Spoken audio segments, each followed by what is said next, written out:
வணக்கம் நண்பர்கள். இன்றைக்கி நம்ம பார்க்கக்கூடியது என்னென்னு கேட்டிங்கன்னா பயம், பயபக்தி. அதாவது வாழ்க்கையில் பயம் என்ற ஒரு பொருள் வந்தால் மட்டுமே சில பேர் தெய்வத்தை நாடுகிறார்கள், இறைவனை நாடுகிறார்கள்.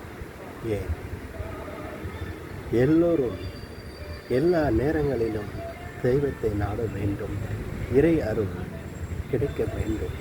அப்படி என்றால் உதாரணமாக ஆஸ்பத்திரியில் எமர்ஜென்சி வார்டில் இருக்கும்போது, ட்ரிப்பு ஏறிக்கொண்டு இருக்கும்போது, இப்படி இக்கட்டான சூழ்நிலைகளில் இருக்கும் பொழுது ஒரு விபத்து நடக்கப் போகிறது என்றால் அப்போது மட்டும் இறைவா எப்படியாவது காப்பாற்றிவிடு அப்படிங்கிற வார்த்தை எங்கிருந்து வருகிறது?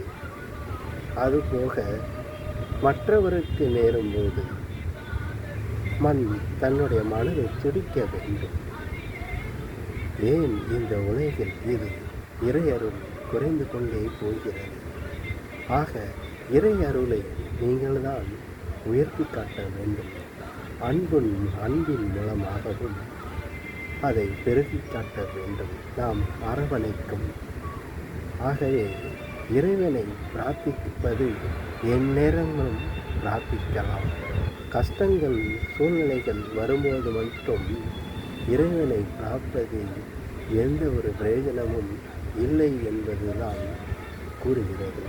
ஆகவே எல்லா நேரங்களிலும் பசிக்கும் போது மட்டும் உணவு அருந்துகிறோம் இல்லை அல்லவா?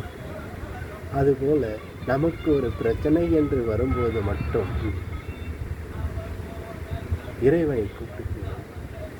அதே போல நம் உடல்நிலை குறைந்து கொண்டு இருக்குது, பலவீனமாகி கொண்டு இருக்கிறோம் என்றால் உடனே ஹார்லிக்ஸ், பாதாம் பருப்பு, பிஸ்தா பருப்பு, இப்படி சத்துள்ள ஆரோக்கியங்களை அதிகமாக சாப்பிட்டு விட்டால் சரியாகி விடுமோ? இல்லை. அது தினந்தோறும், வாரத்துக்கு ஒரு முறையோ மாதத்துக்கு ஒரு முறையோ இப்படி நாம் அதில் சிறிதேனும் சேர்த்து கொள்ள வேண்டும். ஆனால் அப்படி இல்லை. நான் நல்லா தானே இருக்கிறேன், காய்ந்த கட்டை ஒன்றும் செய்யாது அப்படி என்று சிலரும் இருக்கிறார்கள். மெத்தனமாக கடைசியில் இறுதியில் அதை வாங்கவா இதை வாங்கவா அது வேணுமா எல்லாத்தையும் கொண்டு வந்து ஒரே அடியாக சாப்பிட்டு என்னை எப்படி சீராக்க முடியும்? ஆகவே தன்னுடைய உடலை பேணுவதிலும் சிறிது சிறிதாக கடுகு அளவு போல் சேர்க்க வேண்டும்.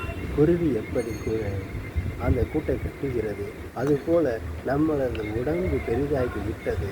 அந்த உடலை சீராக்குவது சிறிது சிறிதாக சத்துக்களை நாம் ஏற்றுக்கொள்ள வேண்டும். அப்போதான் இந்த உலகத்திலும் நாம் வாழ முடியும்.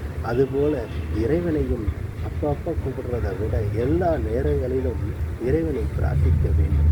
ஆனால் இறைவனை பிரார்த்திக்கும் பொழுது எனக்கு மட்டும் எல்லாத்தையும் கொடுப்பா, என்னுடைய பிரச்சனை பூரா சரி பண்ணி கொடுப்பா இப்படின்னு சொல்கிறவங்க 50%. எல்லாரும் நல்லா இருக்க வேண்டும், நானும் நல்லா இருக்க வேண்டும், எல்லாத்தையும் காப்பாற்றிருப்பான் அப்படி சொல்கிறவங்க 25%. அவன் இருக்கக்கூடாது, அவன் அழிஞ்சிடணும், எனக்கு ஒரு வேலையை கொடுப்பான் இப்படி சொல்கிறவங்க 10%. இப்படி சொல்லிக்கொண்டே போகலாம். சுயநலங்களும் இருக்கிறது. இதில் பொதுநலம்தான் வேண்டும். ஆகவே பொதுநலத்துடன் வாழுங்கள் என்று சொல்லிக்கொண்டு இறைவனை பிரார்த்தியுங்கள். நன்றி.